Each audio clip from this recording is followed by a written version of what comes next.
I'm a teacher. I teach 10th and 11th grade history in downtown Dallas.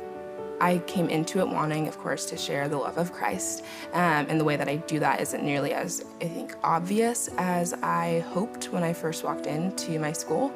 There are rules or even constraints on what I'm able to share, and so when those opportunities arise, it's difficult to weigh the balance of what's appropriate or what I'm allowed to share sometimes. Of course, walking in as an educator, my heart is for my students. And so wanting them to know the Lord and not being able to share that is difficult. But being able to share, I guess, my faith by the way that I love them and serve them while creating inroads to share the gospel with coworkers has been really important.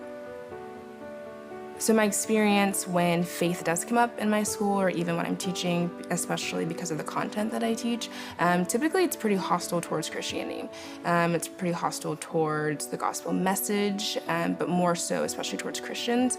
And so it is difficult to lead those conversations on when they often end negatively. Seeing and teaching my students gives me such an image of the gospel, and I walk in every day wanting to serve and love my students, wanting to give them something that's really good.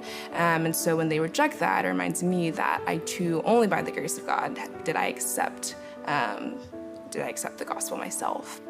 Being intentional in relationships is probably where I see the most fruit, I think, and especially not being able to share my faith explicitly or openly or directly, then certainly building relationships with people is the number one way that I get from coworkers all the time. You know, you're different than most religious people I know.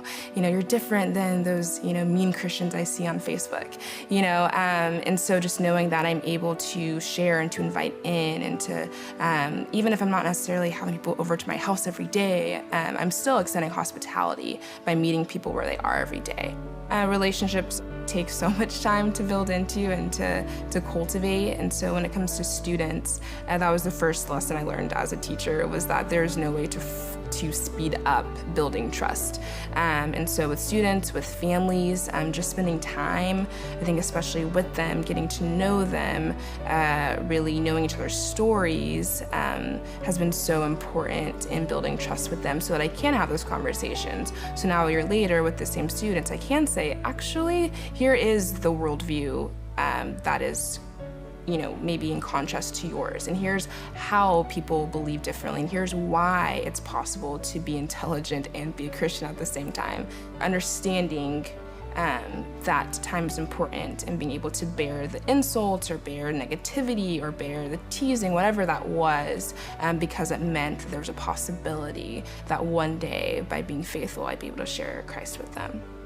I believe it's the hard work of being humbled over and over and over again in order to build a character in me that will one day bear fruit in some other season.